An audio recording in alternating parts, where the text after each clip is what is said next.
Good morning. Welcome to CATEX TV. My name is Frank Fortunato. This is a live broadcast from Princeton, New Jersey.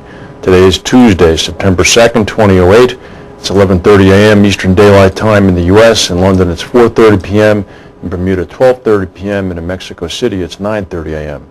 If you need to reach us during the broadcast, you can phone in toll-free at 1-866-67-CATEX. Overseas, our AOL instant mail address is CATEX-TV.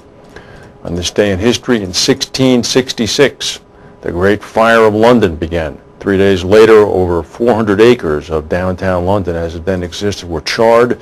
Over 13,000 homes were destroyed. Also on this day, on September 2nd, 1945, World War II formally ended on the battleship USS Missouri in Tokyo Bay. We have two breaking stories. One is coming in from London. The London Stock Exchange has received a statement from Royal Sun Alliance indicating that Bridget McIntyre will be stepping down as CEO of the UK operation of RSA. Her place is being taken by Adrian Brown, who has been the UK Chief Operating Officer since 2006. Ms. McIntyre will commence her handover of her UK CEO responsibilities straight away, according to the statement, but will remain on the group board until the end of the year to ensure a smooth transition. And in other bigger news, the Insurance Insider is reporting this morning that Gallagher UK is poised to buy the agency operations of London-based Oxygen Holdings Limited.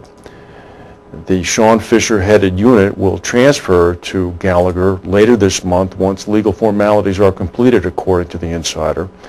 Oxygen, of course, was formed by former Faraday CEO Nigel Barton in 2004. It will sell its well-regarded agency business for a sum thought to be at least £10 million. Oxygen's largest backer is ICAP founder Michael Spencer. The company will then restructure its remaining broking operations, currently headed by Tom Erno, and chairing the holding company is Tom Binks, head of Spencer's investment company. So this is true. This is big news, and we'll certainly be following this and hopefully talking to some of the principals as soon as they become available. Neither Gallagher or Oxygen were available for comment, so as of right now, this is only the Insurance Insider reporting this news. And now to our main story. Just before we came on, we found out that there was a fourth named hurricane now rolling around the Atlantic. So we have Gustav, Hannah, Ike, and now Josephine. We're right in the middle of the season. The big news, of course, is there's a sigh of relief going on. It looks as if New Orleans was spared. However, New Orleans evacuees are scattered across the country. They're eager to return home. New Orleans Mayor Ray Nagin warned they may have to wait in shelters and motels a few days more. New Orleans' improved levee system helped avert a disaster like Katrina.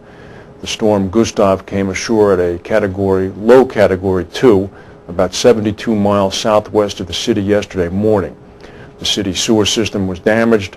Hospitals were working with skeleton crews on backup power. Drinking water, however, continued to flow into the city. Early this morning, Gustav was downgraded to a tropical depression. Its maximum winds are down to about 35 miles per hour. However, heavy rain is expected in northern Louisiana and East Texas, where up to 8 inches is expected sometime today. Gustav left more than 900,000 customers along the U.S. Gulf Coast without power today, while knocking out high-voltage transmission lines and halting the operation of at least 2 power plants. The electric grid in Louisiana was by far the hardest hit. Entergy Corporation is reporting more than 700,000 of its 1.2 million customers without power. Entergy subsidiaries in Texas and Mississippi have reported thousands of outages as well. Gustav downed 119 transmission lines and caused the shutdown of Entergy's Waterford 3 nuclear plant ahead of the storm. CLECO Corporation, trading under the symbol CNL, a utility that serves coastal Louisiana, reported 141,000 of its customers were without power today. The company said transmission lines that deliver power to St. Mary Parish, Louisiana, experienced damage as well. CLECO over the weekend closed its 350-megawatt gas-fired power plant in Baldwin, Louisiana, because of concerns that it may flood. We're getting some estimates now on some of the damage concerning the storm. If we can bring up the path, we can see that right now it's meandering around northern Louisiana. This is the 3-day path. So it's really substantially diminished. It's down to about 35 miles per hour. However, some of the estimates are coming in from the modeling firms. EchoCat estimates that onshore property damage is going to come out somewhere between $6 billion and $10 billion U.S., which is much lower than the $10 billion to $30 billion range EchoCat estimated over the weekend when Gustav was expected to come in at a Category 4 storm. AIR says that insured losses to onshore properties in the U.S. will come in at between $2 billion and $4.5 billion, with an expected loss of $3 billion. And the other major modeling firm, Risk Management Solutions, put insured losses from Gustav at between $4 billion and $10 billion. This includes both on and offshore losses from wind and storm surge, but does not take account of any potential damage to the levees in New Orleans or flooding from excessive rainfall, which may occur in the next few days. Offshore energy losses are a little bit more difficult to estimate. EchoCat estimates that production loss in the Gulf will be about 25 million barrels of oil and 200 billion cubic feet of natural gas. RMS estimates that the range for offshore damage to oil platforms and wells could come in between $1 billion and $3 billion. Oil is down now, trading at about $113 a barrel. The stock market's up about 180 points. Some of the reinsurers are beginning to come in circuitously. This is coming from Fitch.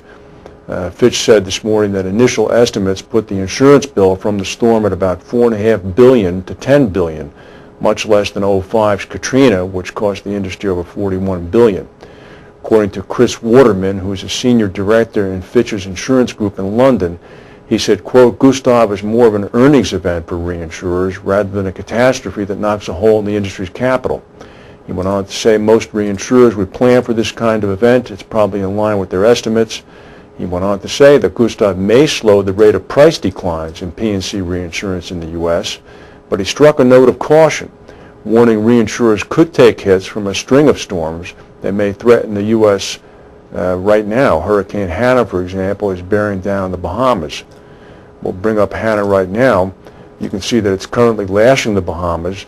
It's moving a little bit early today as its rains are drenching the southeastern Bahamas along with the Turks and Caicos. You can see the path there has it actually coming along the Florida coastline and then coming in sometime around South Carolina. Of course, paths are a little bit difficult to predict at this point.